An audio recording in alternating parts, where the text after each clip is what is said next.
Hello guys, welcome back to my YouTube channel. Guys आज हम लेकर आए हैं रेलवे भर्ती परीक्षा 2025 के लिए एक प्रीवियस ईयर क्वेश्चन पेपर, जिसमें आज हम देखेंगे रेलवे एनटीपीसी परीक्षा 2016 का एक प्रैक्टिस सेट। साथियों, यह पेपर 17/3/2016 को सेकंड पाली में हुआ था। साथियों, इसमें हमने सामान्य अध्ययन के 40 महत्वपूर्ण प्रश्नों को लिया है, जो आपकी आगामी परीक्षा railway NTPC, railway group D, UP police या एसएससी जीडी के लिए अति महत्वपूर्ण होने वाले हैं। साथियों, यदि आप किसी भी गवर्नमेंट एग्जाम की तैयारी करते हैं तो यह वीडियो आपके लिए अति महत्वपूर्ण है। चलिए हम स्टार्ट करते हैं।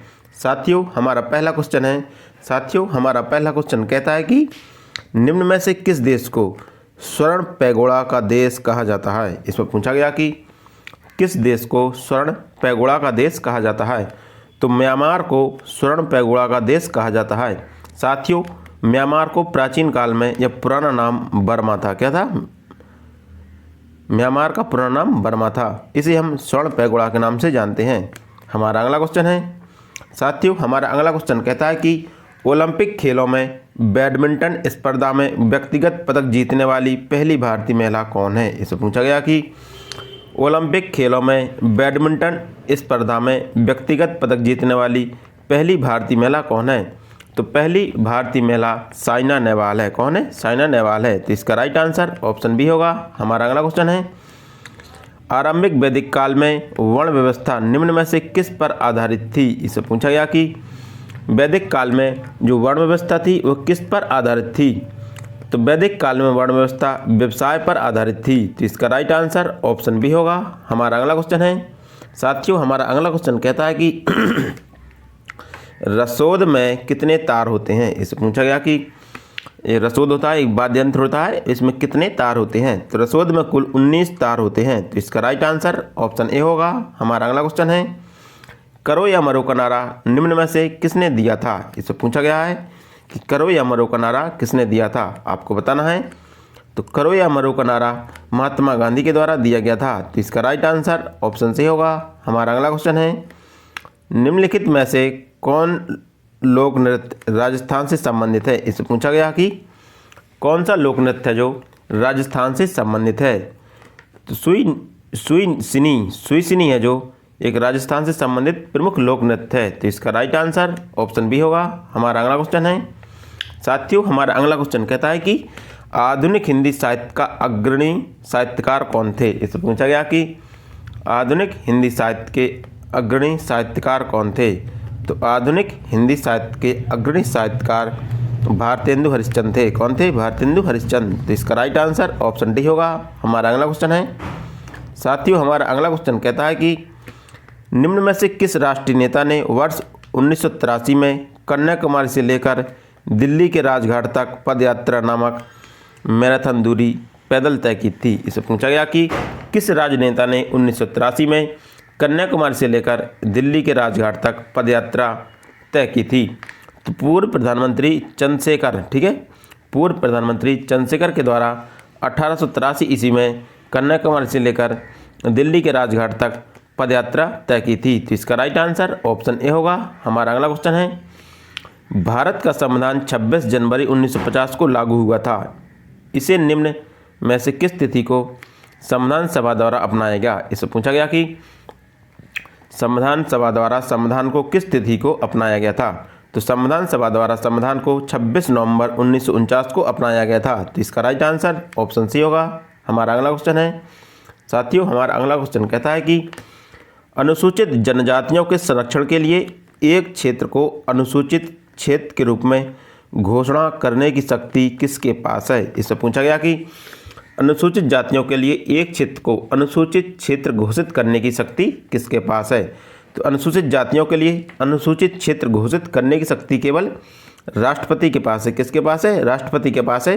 राष्ट्रपति किसी भी क्षेत्र को अनुसूचित क्षेत्र घोषित कर सकता है। तो इसका राइट आंसर ऑप्शन ए होगा। हमारा अगला क्वेश्चन है, निम्न में से किस यंत्र का उपयोग अवशोषित और विकसित ऊष्मा को मापने के लिए किया जाता है। इससे पूछा गया कि किस यंत्र का उपयोग अवशोषित और विकसित ऊष्मा को मापने के लिए किया जाता है। आपको बताना है कि किस यंत्र का उपयोग है जो अवशोषित ऊष्मा और विकसित ऊष्मा को मापने के लिए किया जाता है।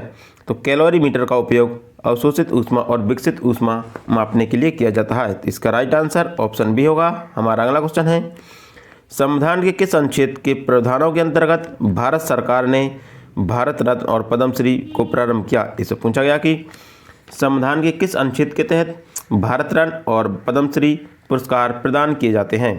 तो अनुच्छेद 18 के तहत भारत रत्न और पद्मश्री पुरस्कार प्रदान किए जाते हैं। तो इसका राइट आंसर ऑप्शन डी होगा। हमारा अगला क्वेश्चन है, रासायनिक ऊर्जा को विद्युत ऊर्जा में रूपांतरण निम्न में से किसके द्वारा किया जाता है? इसमें पूछा गया कि रासायनिक ऊर्जा को विद्युत ऊर्जा के रूप में रूपांतरण किसके द्वारा किया जाता है? तो रासायनिक ऊर्जा को विद्युत ऊर्जा के रूप में रूपांतरण संचायक सेल के द्वारा किया जाता है। किसके द्वारा? संचायक सेल के द्वारा किया जाता है। तो इसका राइट आंसर ऑप्शन सी होगा। हमारा अगला क्वेश्चन है, प्राचीन भारतीय ऐतिहासिक भूगोल में रत्नाकर नाम निम्न में से किसका सूचक था? इसे पूछा गया कि प्राचीन भारतीय इतिहास में रत्नाकर नाम किसका सूचक था, मतलब रत्नाकर नाम से किसे जाना जाता था? तो हिंद महासागर को प्राचीन काल में रत्नाकर कहते थे। क्या कहते थे? रत्नाकर कहते थे। तो इसका राइट आंसर ऑप्शन बी होगा। हमारा अगला क्वेश्चन है, विद्युत बल्ब के फिलामेंट को बनाने के लिए सर्वाधिक उपयोग की जाने वाली सामग्री कौन सी है? इससे पूछा गया कि जो विद्युत बल्ब है उसको बनाने के लिए कौन सी सामग्री का प्रयोग किया जाता है? तो विद्युत बल्ब को बनाने के लिए टंगस्टन का प्रयोग किया जाता है। तो इसका राइट आंसर ऑप्शन ए होगा। हमारा अगला क्वेश्चन है, स्मार्ट मनी शब्द का प्रयोग किस में होता है? इससे पूछा गया कि जो स्मार्ट मनी शब्द है वो किसके लिए प्रयोग होता है? तो क्रेडिट कार्ड के लिए स्मार्ट मनी शब्द का प्रयोग किया जाता है। तो इसका राइट आंसर ऑप्शन सी होगा। हमारा अगला क्वेश्चन है, पेनिसिलिन की किस सूक्ष्म जीव से प्राप्त होता है? इससे पूछा गया कि जो पेनिसिलिन है वो किस सूक्ष्म जीव से प्राप्त होता है? तो पेनिसिलिन कवक से प्राप्त होता है। तो इसका राइट आंसर ऑप्शन ए होगा। हमारा अगला क्वेश्चन है, साथियों हमारा अगला क्वेश्चन कहता है कि 10 डिग्री चैनल निम्न में से किसको पृथक करता है? इससे पूछा गया कि जो 10 डिग्री चैनल है वो किस को पृथक करता है? तो 10 डिग्री चैनल अंडमान को निकोबार से पृथक करता है। तो इसका राइट आंसर ऑप्शन सी होगा। हमारा अगला क्वेश्चन है, रंगराजन समिति का गठन निम्न में से किसके लिए किया गया था? इससे पूछा गया कि जो रंगराजन समिति का गठन है वो किसके लिए किया गया था?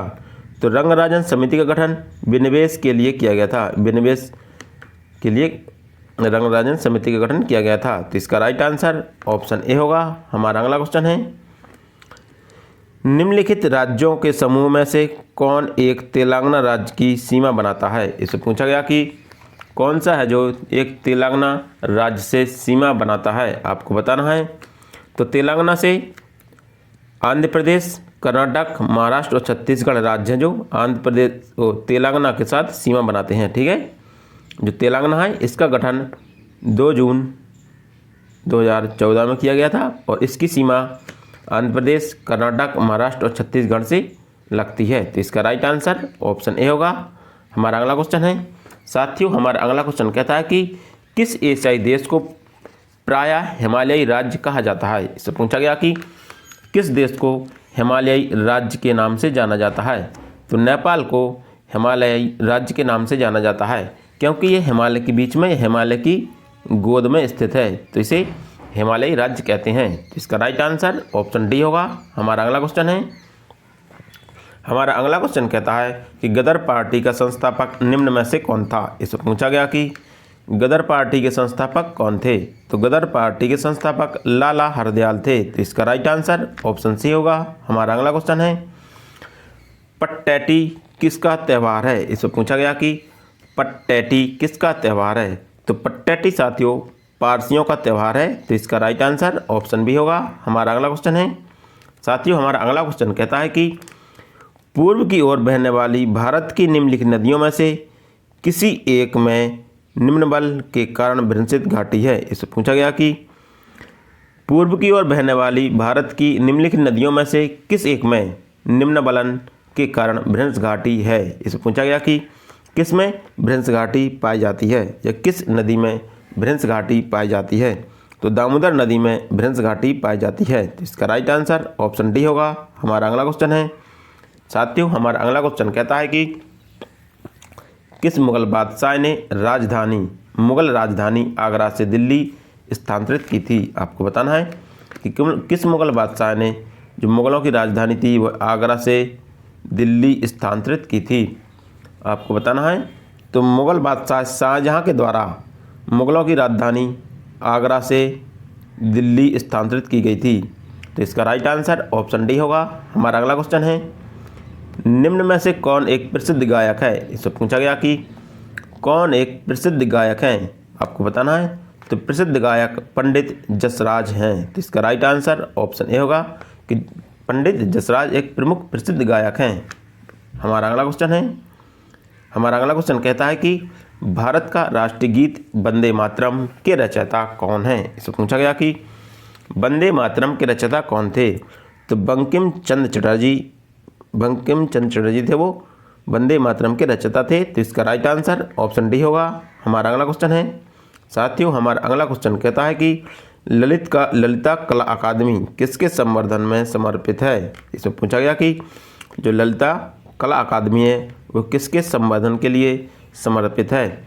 तो ललिता कला अकादमी ललित कला के लिए समर्पित है। तो इसका राइट आंसर ऑप्शन डी होगा। हमारा अगला क्वेश्चन है, निम्न में से कौन मौलिक अधिकार अल्पसंख्यकों के हितों के संरक्षण की बात करता है। इससे पूछा गया कि कौन सा मौलिक अधिकार है जो अल्पसंख्यकों के हितों के संरक्षण की बात करता है। तो संस्कृति एवं शिक्षा का अधिकार है, जो संस्कृति और शिक्षा का अधिकार है वो अल्पसंख्यकों के हितों की बात करता है। तो इसका राइट आंसर ऑप्शन सी होगा। हमारा अगला क्वेश्चन है, भीलों के प्रसिद्ध लोक नाटक का नाम क्या है। इससे पूछा गया कि जो भीलों का प्रसिद्ध लोक नाटक है उसका नाम क्या है।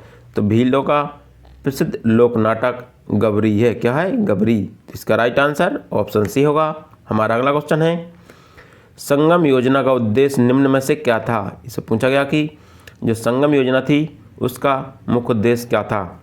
तो संगम योजना का मुख्य उद्देश्य विकलांगों की सहायता करना था। क्या?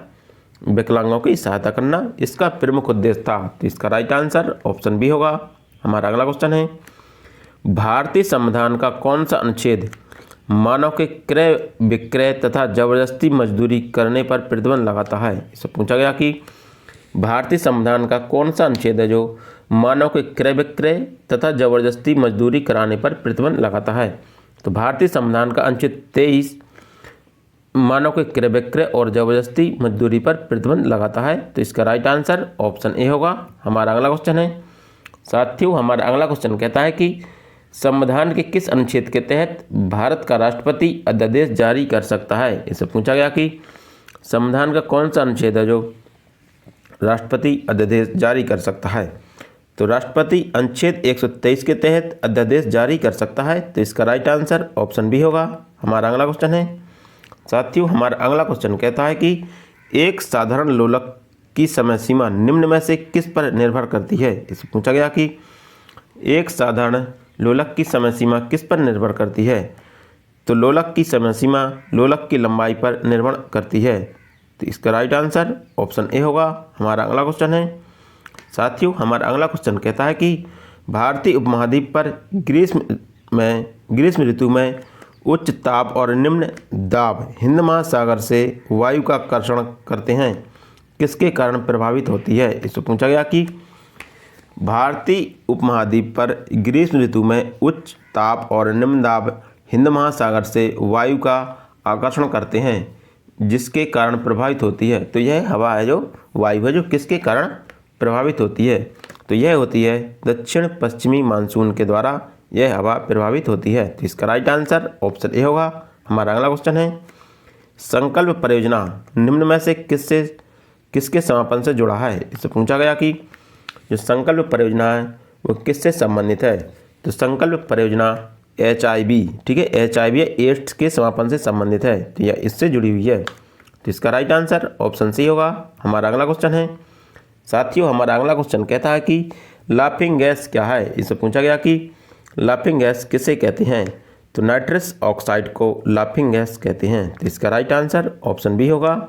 हमारा अगला क्वेश्चन है साथियों, हमारा अगला क्वेश्चन कहता है कि भारत के किस प्रपात को लोकप्रिय रूप से नियाग्रा जलप्रपात के तौर पर जाना जाता है। इससे पूछा गया कि भारत के किस जलप्रपात को लोकप्रिय रूप से न्याग्रा जलप्रपात के तौर पर जाना जाता है? तो भारत के चित्रकूट प्रपात को न्याग्रा जलप्रपात के रूप में जाना जाता है। तो इसका राइट आंसर ऑप्शन सी होगा। हमारा अगला क्वेश्चन है, स्कर्वी रोग निम्न में से किस विटामिन की कमी के कारण होता है? इससे पूछा गया कि जो स्कर्वी रोग है वो किस विटामिन की कमी के कारण होता है? तो स्कर्वी रोग विटामिन सी की कमी के कारण होता है। तो इसका राइट आंसर ऑप्शन सी होगा। हमारा अगला क्वेश्चन है, भारत के निम्न में से किस क्षेत्र में शीतकालीन में वर्षा होती है? इससे पूछा गया कि भारत के किस क्षेत्र में शीतकाल में वर्षा होती है, आपको बताना है। तो भारत के उत्तर पश्चिमी क्षेत्र में शीतकाल में वर्षा होती है। तो इसका राइट आंसर ऑप्शन बी होगा।